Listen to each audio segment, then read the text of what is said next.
Welcome to First Strike here on VSiN. Dave Ross here at Circus Sportsbook in fabulous Las Vegas, Nevada. Going to catch up with Lou Finocchiaro, Dan Vreeland, Reed Kuhn, and producer extraordinaire Britton Hess back here on set with me here as this hour progresses. Do want to look back on what we saw last week at Memphis very quickly. Corey Sandhagen, and I know we heard the boos out there totally dominating 5-round decision victory over Rob Font. They all can't be barn burners.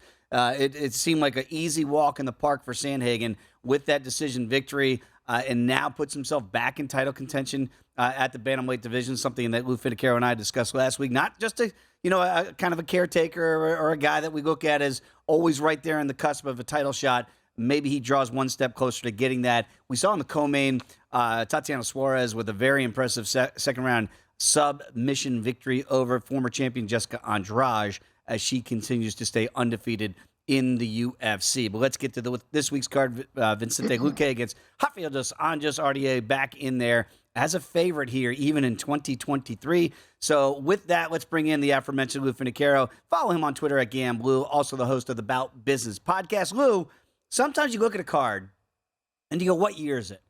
We got RDA back in there, potentially 5-round matchup here against Vicente Luque in the welterweight division. And, sometimes we just want to retire guys, and they don't want to retire. He's 38, and he's still now headlining main events here. What do you make of RDA in the favorites role here against Luque? Well, as always, Dave, thanks so much for having me on. You and the team do a great job of producing all our opinions. As far as this main event is concerned, it's a fascinating clash of styles between a guy in RDA that fluctuates between weight divisions and now finds himself as a minus 120 against the more legitimate welterweight 170er in Vicente Luque. Now, there's a lot to make of this fight, namely because after Luque's last fight against Jeff Neal, he had bleeding of the brain hemorrhaging. And so he's had to go through a lot of time, and I'm certain hoops through the UFC in order to get cleared for this fight. But I have to think that happening in his last fight is to a degree affecting the price in this fight. In RDA, I view RDA as a relatively undersized welterweight. That said, he's 5-4 in welterweight fights. He's active, and sure, we'd like to retire these old guys, but RDA, not only will he not go, he's not ready to go. He looked great in his last fight, which was a dismantling of Barberena, a singularly dimensioned fighter. But the fight before that, he looked solid in a defeat in the 5th round to Fiziev, who's a world-class fighter. So we're going to see a really excellent clash of styles. I think it's going to be the well-roundedness of RDA against the power of Luque. And I think Luque, if we can get past the unknown, I think Luque's power transfers and his hunger surely does. I think you nailed it right in the head, though. That, look, this is the fight business, right? And we know what Luque is coming off of. And, we all feel for him. It's good to see him back in there. Hopefully all the medicals have come back clean in order for this fight to happen. But if you're RDA, you kind of look at it and go, okay, do I want to wrestle the bigger man, or do I want to strike with a guy right now coming off that loss to Jeff Neal, a huge striker in his own right in Jeff Neal? What do you think, as the well-roundedness of RDA is, what would be the best and clear-cut pathway to victory here?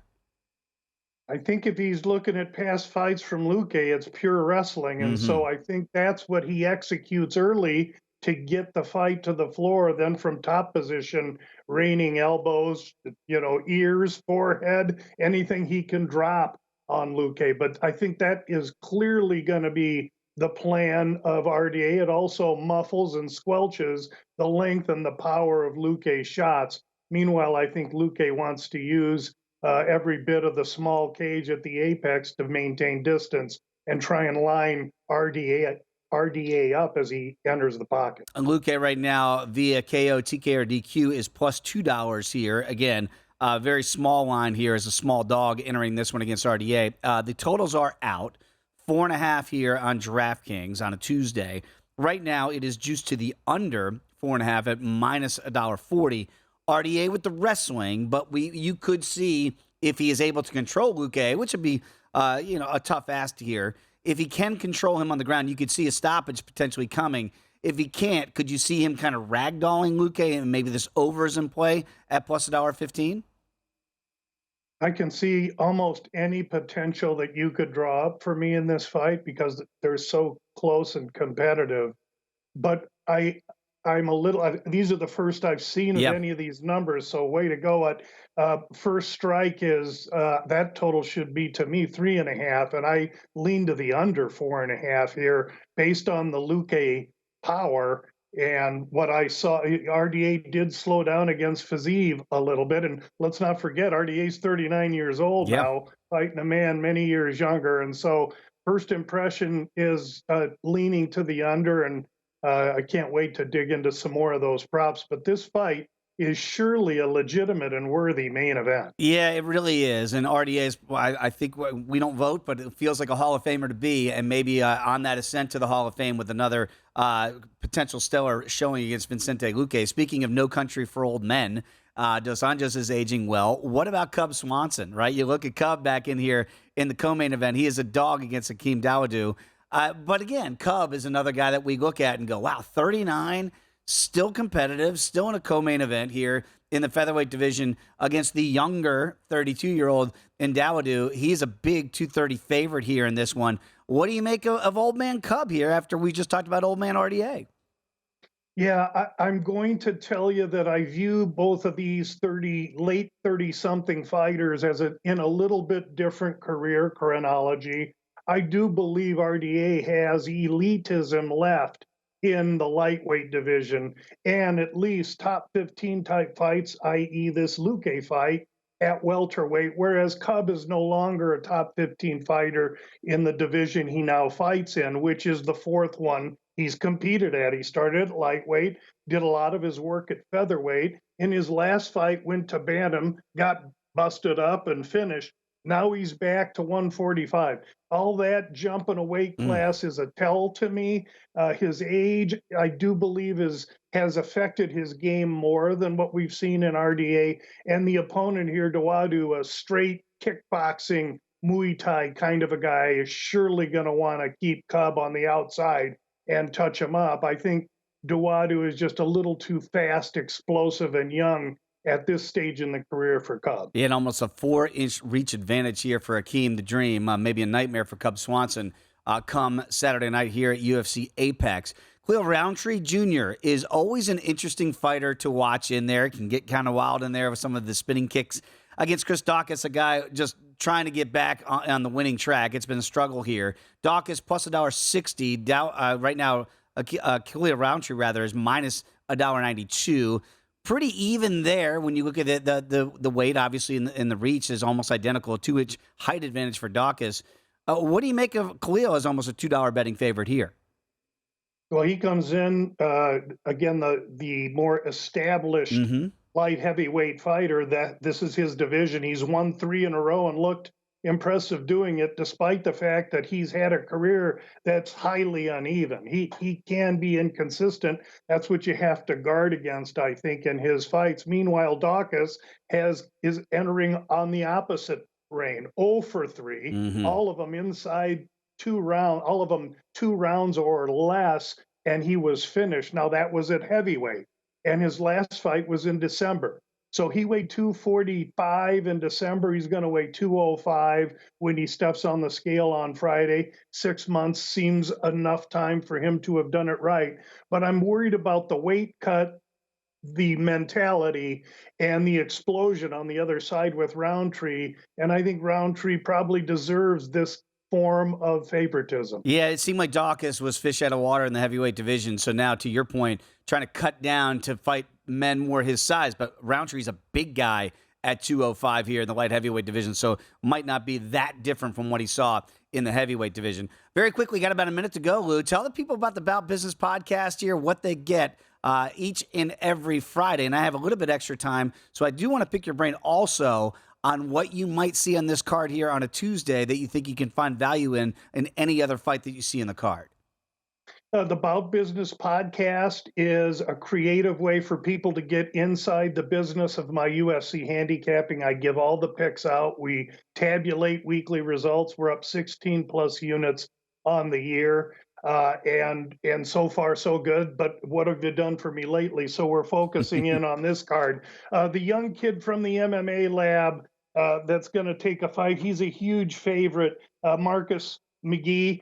Parlay him any which way you want. He's in a really good spot, I think. Also, McKinney Yes. shows up here on 28 days' notice, fighting a kid named Britton. McKinney's 13 wins all by stoppage, and if it gets to the middle of the second round, he'll lose. So McKinney early might be something to look at. I think he's in a very good spot this week, coming in on short notice. I'm glad you brought up Terrence McKinney here because obviously very outspoken on Twitter, hasn't translated to victories here recently for him. But you mentioned that cardio. It does feel like for McKinney here, it's kill or be killed.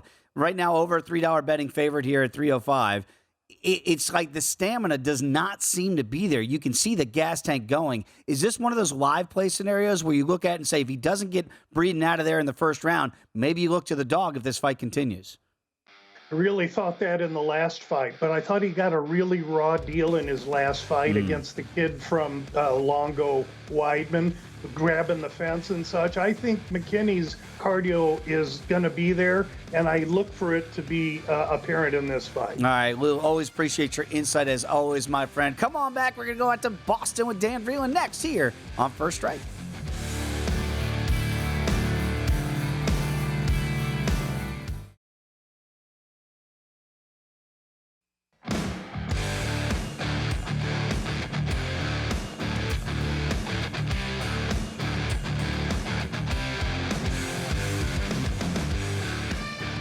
DraftKings Sportsbook is giving you plenty of ways to bet the UFC. Just download the DraftKings Sportsbook app. You're going to be able to bet on more than just the main event. DraftKings has great odds on fight lines, total rounds, and features for all MMA events. Eligibility restrictions to apply. See DraftKings.com/sportsbook for all the terms and conditions. We roll on this edition of First Strike here in Las Vegas. Joined now by the guy in Boston known as Dan Vreeland. Follow him on Twitter as I do at Gumby Vreeland. Also a writer at Gambling Podcast, at Cage Side Press, and the host of the Top Turtle MMA pod, SGPN MMA. I mean, Dan, you got it all covered, my friend. I love to always ask you this to start off our conversation. Give me a fight you can't wait to watch and another fight that you can't wait to wager. So I can't wait to watch Cub Swanson versus Hakeem Dawodu. Look, hey, Cub Swanson always brings it. He's never in a dull fight.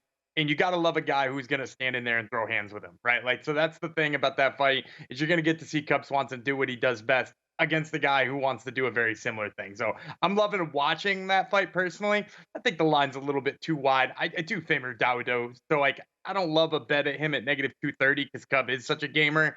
But, like, you know, that fight's going to be fun to watch. From a betting standpoint, I like to go right down to the first fight of the night. Luana Santos is fighting Juliana Miller. I love Luana Santos's line in there. I can't believe she's not a way bigger favorite. And granted, she's probably new to a lot of bettors here because a lot of people haven't seen her before. You know, -150 is a real thin line, or -155 is a real thin line on her. But Juliana Miller looked atrocious in her last fight. She looked like she didn't know how to strike on the Ultimate Fighter. She looked like she had some chops on the ground, but like not a lot of wrestling to get it there. And Santos has got a big overhand right that she knocks people down with. And if somebody takes a bad shot on her, she's got a really tight guillotine. So I think she's got tons of ways to win this fight and very few to lose it. So at -150, it seems like a steal. Okay, I love that. And by the way, that price, now that, Dan, you put that into the ether, that number's not going to stay at $1.50, $1.55. So you do like Santos there. Would you play that singularly, or are you looking at that as a parlay builder right there to open up the night? So I could do either of both. I also am looking for when the props come out a little bit later in the week. I'd look at her inside the distance. Because Juliana Miller, sure, she's tough, but also, like, she's going to wear down as the fight goes on. And I also don't think she's fought somebody with as heavy hands as Luana Santos. You know, like I said, the overhand right can be kind of telegraphed, but it's so heavy. And if Miller starts to get really frustrated on the feet, as she did so easily in her last fight against Veronica Hardy, she's going to start taking some really bad shots. And I think Santos has got a great chance of snatching up the neck. All right, duly noted right there. That's why we do the show on a Tuesday, so people get the best of the number, as Dan is giving you out there right there. Let's get back to the co-main that you mentioned here, because you're right. With Hakeem Dawodu against Cub Swanson, it's going to be like looking into a mirror, although it's an older mirror on the side of Cub Swanson, right? But this is where Cub shines. This is not going to be a takedown fight. We expect this to be standing. Do you expect it to hit the cards here with all three in a slugfest, or do you think because they're going to be trading blows here, we got potential for KO, TKO on either side? Yeah, I think that's probably the way that I would play this one. Is I'm looking for this to go all 3 rounds. You see a little bit of juice on the over here, -145. I think that makes a lot of sense. I think if you're really trying to extract as much value out of this as you can, maybe you play the Dawodu side and play him by decision at the same time. You can get +165 on that. I think he's going to be way faster here. And when you look at Cub Swanson's recent wins, they're all against people who wanted to grapple against him and just didn't have the ability to, right? Daniel Pineda, Kron Gracie. These are guys, Darren Elkins. These are people who want the fight on the ground and just couldn't get it there. And people who can stand with him and trade with him and are now generally faster than him because he's kind of aged tend to have a little bit easier of a time. But I can't see me and Hakeem taking Cub out here. He's just too tough. He's just too strong. So, if I'm trying to extract value out of this, I hate the -230 money line on him.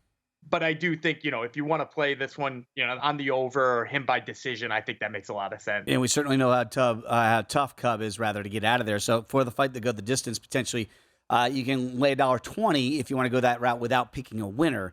But I'm picking up what you're putting down there. You mentioned the first fight of the night with a couple weighties in there. I want to get to another one that you look at in this card with Polyana Viana against Isman Lucindo. Right now, Lucindo's almost a $2 betting favorite against Viana. Do you think that we have a live dog scenario, or is this appropriately priced? I think you got a really live dog scenario here. Polyana Viana, I think, is getting a lot of hate for her early fights in the UFC, where she particularly didn't look very good.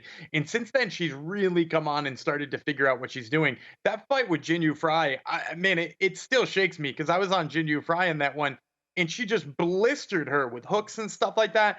And, if you go back and you watch a lot of her recent fights, the ones that she's been winning, she's doing it with a lot faster hands than her opponent. And Lucindo looked good in her first couple of fights, but the one thing I will say is a lot of her shots come very wide. She throws with her arms sometimes when she gets really frustrated. She isn't as good at volume as Lucindo, and she's not as accurate as Lucindo. So, this is another spot in a women's fight where I think there's tons of value. This one on the underdog. And I'm seeing right there, it just popped up on the screen below, Viana by KO at +600. That's not going to be my favorite play on this one because I think the money line is just like such a smart play. But man, if that's dangling in front of me, it's hard not to think of just sprinkling a little there. I always say that I like when my pre-fight wavelengths align with our experts, because I love Viana in this spot here too. So I'm right there with you. Sometimes you get tricky with that method of victory here, but she does feel very live as a dog here. I want to talk about a couple other fights in this undercard here that I know you have your eye on, and certainly I look at Marcus McGee, and maybe even in defeat early on in the UFC, you see how tough a guy he is to get out. Now he's a huge favorite against JP Buys here, almost a $4 betting favorite, -365, 355 we're seeing here on a Tuesday. What do you make of McGee now in this spot of being a relatively large favorite? Man, I was just so impressed with him in his debut. I see why this number balloons up the way it does. I also think he's got a huge size advantage. So, yeah, the number, not one that I'm out there chasing at -355 all the time.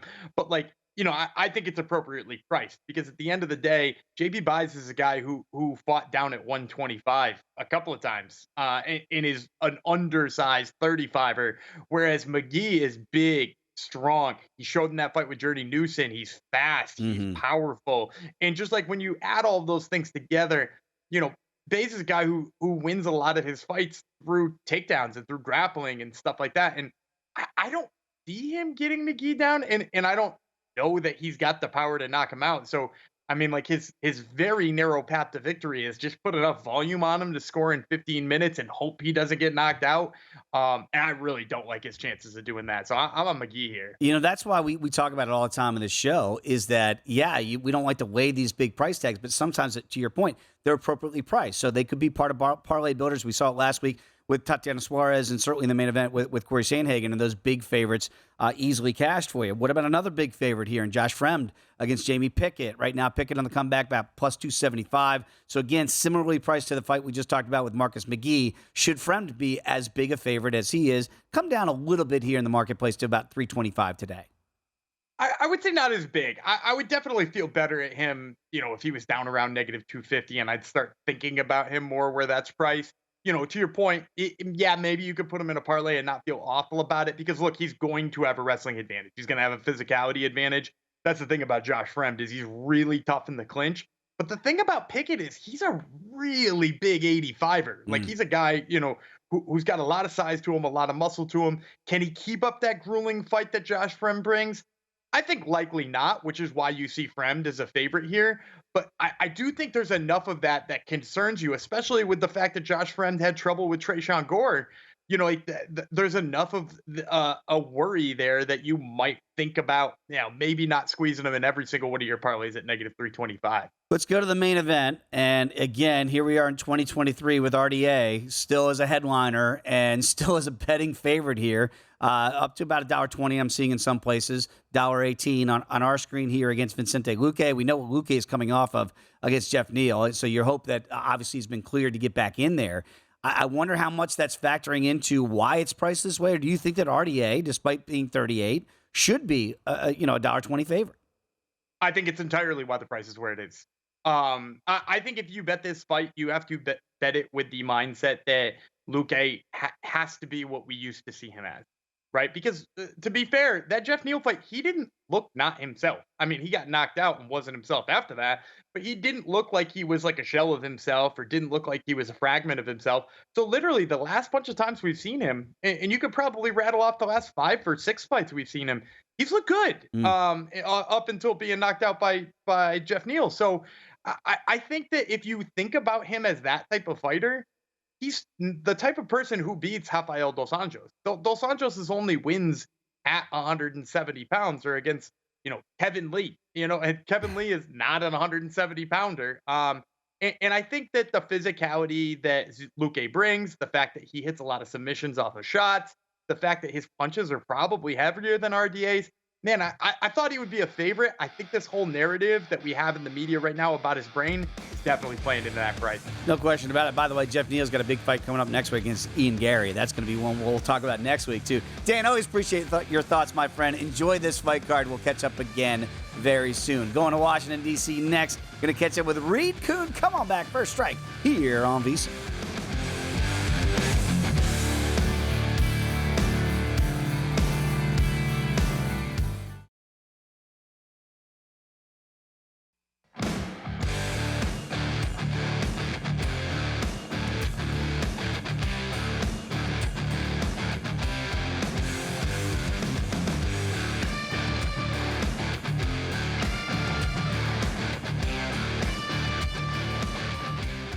Start your morning with VSiN's newest podcast, VSiN Daily Morning Bets. Josh Applebaum gives you every piece of info you need to be ready for betting the day's biggest games in just 15 minutes. He discusses line movements, injuries, and what you need to be looking at before you make those wagers. So make the VSiN Daily Morning Bets podcast part of your morning routine. Have your coffee and give it a listen. Download and subscribe wherever you get your podcast. Right now, I'm going to go out to the nation's capital, Washington, D.C. That's where Reed Kuhn is standing by. He is the author of the book Fightnomics. You can follow him on Twitter at the same handle. Fightnomics, of course, does a great job at ESPN and ESPN Plus. Your data is used everywhere, all across the marketplace. And I do want to get to something because you tweeted something out here a little while ago about this card. And you're talking about the data update that you're seeing here when you run your models. And sometimes you do get price points where at a certain price where the market is, the data then dictates whether or not it's a playable fight or a passable fight. And I know some people might go, well, wait a minute. If you think X fighter is still going to win, why wouldn't you play it regardless? But it's really determined by the data versus the price point. Is that correct? Yeah, exactly. I mean, ultimately, if you're betting, you're comparing your win probability versus the market win probability, and the market is basically the price. Now, there's always some price shopping, and if you see a big spread, maybe you can find value there, but sometimes the market is agreeing with your prediction. And those are the situations where you got to pass. The more disagreement I find, the better it is for me. That's where I see more value in these fights. Absolutely love it. And again, at the end of your tweet, you said basically, do you see evidence for the favorites to be favored? Value and price play will be to be determined as this fight week goes on. And I think that's a great exercise for the betting public out there watching the show and listening to the show, and you do an excellent job of it. So let's talk about some of these things that might be changing as the week goes when you look at some of the numbers here. Big favorite for Josh Fremd. He's a 345 betting favorite right now against Jamie Pickett. Depending on where you see this line movement going, will that ultimately determine whether or not he should be this big a favorite? Down a little bit today to 325. Yeah, essentially, if I were to just look at the tail of the tape here, I would have gone with Josh on this one. Jamie Pickett hasn't been particularly impressive. He's been dropped 4 times in his fights, which is a big red flag for a much older fighter than Josh Fremd. So already, right out of the gates, I'm thinking, all right, well, what about this matchup? Might scream that Fremd deserves to be a favorite. And then I see the performance metrics. He is much more busy with his pace. He's going to be probably the one in control on the ground. At least Pickett hasn't really been in control on the ground just yet. So just given that we have limited data on these guys, I got to look at what they have done to date in their few performances.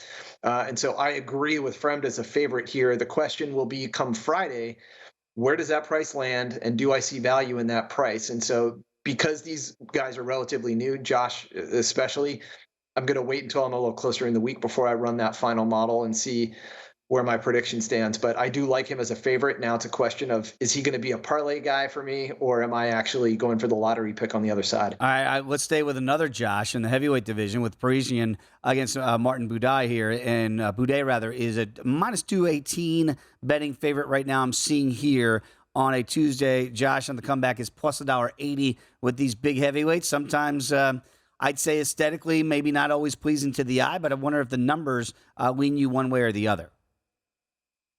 This one I feel much less strongly about in terms of identifying which side should be the favorite. I think Buday might be showing up a little bit better in terms of the hands just because he has better defense. He's not getting hit as much, whereas Parisian does get hit a lot. They have very similar offensive accuracy. Parisian a little bit busier, but that defense, he has been dropped and he gets hit a lot, which at heavyweight, that's a problem. You don't want to just eat punches for the sake of punches while you're trying to do your offense. Now on the ground, Buday has shown nothing to date, not even a single takedown attempted, let alone landed. And at least Parisian has something there, just not a lot. So honestly, I actually expect these guys to stand and trade based on their profiles, but neither one of them is really superlative. They're not showing a ton of power. They're not showing a ton of accuracy. Parisian's defense is a problem, but maybe he makes up for it with pace. So this is definitely one where I'm going to have to wait till Friday. But at least unlike that last matchup, this one, they seem a lot closer on paper. Let's get to the main card here, Reed, and see what the data is showing you for the top 3 fights of the night, if you will. One of them is interesting. I ask you this almost every week when you see fighters switching weight, right? And we see this with Chris Daukaus coming down from heavyweight, down to light heavyweight to take on Khalil Roundtree Jr.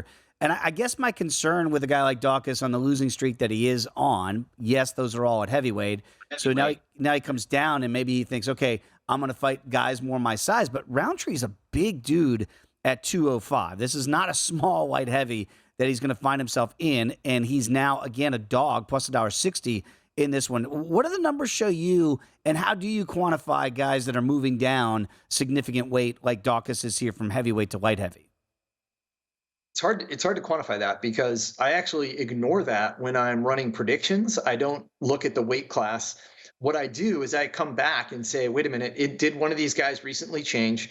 And how does that change my perception of this? Is someone going into deeper waters than they've been before? Or is someone who earned statistics against much tougher talent now coming to maybe easier talent? And you can choose how you want to interpret certain weight classes. But in this case, light heavyweight and heavyweight, they do behave very similarly. And so Daukaus coming down, you're right. He's going to be standing and trading with Roundtree, who hits like a heavyweight. Both of them hit very hard. The problem is that I think Daukaus inflated some of those stats against mediocre strikers at heavyweight. and then paid for it because he got moved into, a more talent-rich group, and those guys teed off on him and crushed him very quickly. So he's coming off 3 consecutive finishes as losses, and that forced him down to light heavyweight. So when I line these guys up, yeah, like Dawkins' hands have looked good. Again, I think that came against poor strikers at heavyweight who were grapplers. Now Roundtree, neither one of these guys has ever landed a takedown. So if you're looking for potential banger, co-main, or it's on the main card. I think it might even be the co-main. These guys are absolutely going to stand and trade in a small cage. Someone is going to get knocked out. This is your inside the distance parlay anchor, I think. And I think it's going to be Roundtree, but volatile, light heavyweight, both guys hit hard. It is volatile. So that's why I don't want to go too deep playing Roundtree straight up. But I think this is probably his fight. I think he's a little bit more technical. He has better defense. He hasn't been dropped, and he still hits just like a heavyweight. So I think he's going to be a little bit faster. To your numbers there, Reed, look at the no for the fight to go the distance. You got to lay $4. So nobody's expecting this one to hit those cards. That's for sure. The under round and a half right now. Also juiced to the under at minus $1.80. Let's get to the co-main and the main. And we look at Cub Swanson. Who doesn't love Cub Swanson? Potential Hall of Famer. Once he decides to shut it down, he is 39. Hakeem Dawodu is a guy that's going to want to stand and trade with Cub, which should make for an exciting fight here. Right now, Hakeem is minus 230 is what we're seeing here. Is that price point accurate for the numbers? Because Cub feels like, boy, maybe he's live with a guy that wants to stand and strike with him, which I think he's going to have a shot to land his punches. Yeah, I think he's live. So this is a situation where I agree with the favorite, but maybe not the price. And so, again, I'm hoping that the price goes one way or the other so I can actually feel more strongly about taking a side here. But as it's priced currently, I only have the ever so slight lean towards Cub Swanson on a pure value perspective, where I don't expect him to win. I have a win probability of less than 50%. But if you're going to give me nearly 2-1, I might take that or just a small stab on it. And you hit the nail on the head. Like, he likes to strike. He likes to throw a pace, and he can go. He can keep going round after round. So he is proven. He is a veteran. I do worry. He's just a few months shy of 40. At some point, he's going to slow down. And Dawodu can also put on a pace. And this is only a 3-round fight. So maybe the advantages that Swanson might normally have aren't there, really. And so I'm going to have to monitor this one. But I am keeping my eye on Cub Swanson. He is a wily veteran. He does actually have a ground game that he doesn't use very often. That could come into play here. Yeah, a lot of checks on your Uber tail of the tape going right now for the veteran in Cub Swanson. I wonder in the main event, when you've got RDA, Rafael Dos Anjos back in there against Vicente Luque, he is a small favorite here in 2023 in a main event, RDA. Do the numbers support it? We know what Luque is coming off of after that scare against Jeff Neal in his last outing. Yeah, these two guys, again, we have a situation where they change weight class, or at least RDA. He has moved up from light heavyweight, lightweight, sometimes dabbled down at 155. Now he's back up at 170. Luque is more of a proven commodity at welterweight, but he's been very hit or miss. I feel like whenever he steps up and takes on elite talent, he falls short. He has submissions, but not the wrestling. And that is why I'm looking at RDA here as someone who is capable of grinding 5 rounds. He can put people on their back, even bigger people, and that's what's going to matter here. I don't necessarily want him to get into a shootout with Luque in open water, who can hit harder than RDA, I think. I think Luque is probably the bigger threat at a distance. I want the distance closed, though. I think RDA is going to have the advantage on the mat. He's got to grind him down, make him tired, and that way Luque doesn't have that same power in rounds 3, 4, and 5 that he might have in the first round. Yeah, and it seems like maybe right here at UFC Apex, a smaller octagon could favor RDA. Reed, great stuff as always, my friend. Appreciate your time and all the fine work that you do. When we come back, speaking of fine work, our producer extraordinaire, Britton Hess, joins me right here on the set next here on First Strike.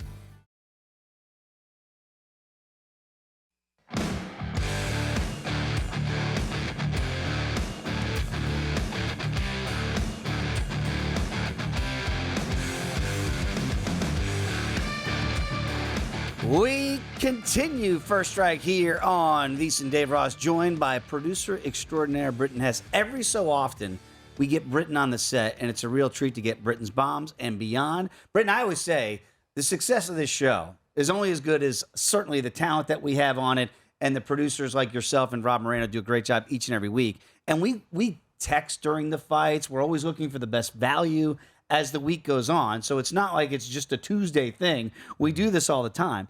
I know you've already looked at this card here, and look, we got a big, we got UFC 292 coming up next week. We're sandwiched a pretty good card that we saw last week in Memphis. Sometimes the sleepy cards, you can find some pretty good value in. Give me a fight that maybe is a little bit off the beaten path that you see on a Tuesday that I'm sure me, you, and Rob will be going, maybe we want to think about getting involved in this one here. Yeah, well, so it's I think Lou mentioned this and kind of everyone else says it's kind of a chalky card, which means that like usually on a Tuesday we can look at the, 10, 12 fights that are going to be coming up this weekend and say, oh, there's a couple dogs that really stick out that I like. This one, I don't know if any of us have had too many strong opinions. I think Cub Swanson has piqued some interest because we know his pedigree, but he, the way, he hasn't looked dominant in a long time. You know what I mean? So I don't necessarily want to go out and say that this is going to be the fight that I think is good value. I actually think JP Bays versus Marcus McGee is going to be a good one to bet on because Marcus McGee only has one UFC fight. He's not well known, but he looks so good in defeat. Yeah. Oh, he won. Oh, the win. Yeah, and he was like a short notice replacement. Came in and beat, I think, CJ Vergara. He trains at the MMA lab with O'Malley and all those guys, and all those guys rave about him. Like he's 7-1, but he's in his early 30s. He's not inexperienced. I don't know why he wasn't fighting earlier in his life in his early 20s, but he is every bit, I think, worthy of being this favorite against a guy like JP Buys. So our friend Reed Kuhn, his criteria is he likes to bet on fights where there's at least 3, they have 3 full fights in the octagon because that at least gives them enough data to work with. McGee doesn't have that, but Bays does, so I can at least look at his side of things. 39% striking defense, that means 61% of everything his opponents throw lands. And McGee is super powerful. So McGee's obviously a big favorite on this in here. He's what's his line? It's like 3-1, 355. But if you take him via KO, it's -140, and that's where I would look because I just think Bays allows himself to get hit. McGee isn't going to allow himself to get dominated on the ground. I think just because one, he didn't happen his first time in the octagon, and also the camp that he's at, he's dealing with elite wrestlers all the time. So I think that he's going to get something home, and he's going to end the fight via KO, and that's like a -$1.40, which is a great price. And a great way to shorten that price tag, as you mentioned, down from $3.55 down to $1.40 with KO. Look, we talk about this all the time, and we're not saying we know that parlays are normally you don't want to get in that habit all the time. Certainly in other sports, but sometimes in the UFC, when it is a chalky card, as you mentioned, you can find some parlay builders that you look at, and maybe McGee is one of those. Is there a do and a don't in your mind? Because I know last week, we had chalky favorites at the co-main and the main, and they cashed rather easily here in Sandhagen and Suarez. It does have the similar feel to this fight card this week. Yeah, you don't want to have a 15-leg parlay, right, or like a 8-leg method of victory parlay just because there's so many variables in there. But I think when there's a card like this where there are some pretty comfortable favorites, like, McGee obviously is one, that everyone is looking at. I think McKinney probably should be favored in this matchup just because it's, it favors him, the way that he and Britton match up, and the fact that McKinney is, such an athletic and great explosive fighter that Britton isn't necessarily qualified to deal with. And Britton has 5 losses. He's been finished, plenty of times. It's the only concern I have with McKinney is that he fought like a month ago. Yeah. He got submitted, and it was kind of a controversial fight because his opponent was grabbing the cage. But, I think like using McGee and McKinney is like a great place to start and even go there. I hate when people do, here's a parlay do or don't. It's people like, oh, I got to keep adding legs until this parlay pays plus 150 or $2 or whatever. If there's 2 big favorites and you parlay them together and it's -150, great. Don't be afraid to lay a little juice because if you still believe there's real value, and I think Reed hit it last segment, is that identifying value in this stuff is what percentage chance do you have, the fight going the way you see it versus what are the implied odds saying as a percentage. So, I say that, you just need to try to turn a profit. It doesn't really necessarily matter how you get there. That's the 1% of bettors that actually win are ones who are finding a way to win money, and they're not necessarily thinking, oh, it's got to be plus money or it's not worth it. I'm with you on that. And again, you can make just a 2-way parlay wager if you wanted to, say on the undercard with Mickey and McKinney. You mentioned McKinney, and coming back now, relatively short notice, feels like a guy that is desperate to get back in the win column after just a scintillating debut in the UFC. Do you worry about the cardio? And I asked this to Lou Finocchiaro earlier in the program. He is not as concerned about the cardio for McKinney here as the $3 favorite. Do you worry about it at all? Because that seems to be, if you can survive the onslaught against McKinney, it feels like then the opponent, the dog feels alive at that stage. But a good chance he might be able to get this thing done earlier. Yeah, I mean, I think that there's a good chance he'll get it done earlier, and I also don't necessarily think Britton is the profile of fighter who's gonna be hurting McKinney. I mean, obviously anybody in the UFC, if McKinney charges at anyone at this weight class with his chin up, sure, he's gonna get put down. But I feel like he's just kind of a different level of fighter. I mean, McKinney doesn't have a great record. You know, it's fine. He's got a decent UFC record. It's always exciting, which is why he keeps getting placed on these fight cards. And he fought some real dogs in there. Yeah, I just don't think Britton is really the guy who's like an elite grappler like McKinney saw last time, or a great stand-up guy who's going to be able to outclass him on the feet. I think kind of everywhere this fight can take place, McKinney is going to have an advantage. You know, I think especially on the ground. So I would look at McKinney via sub here.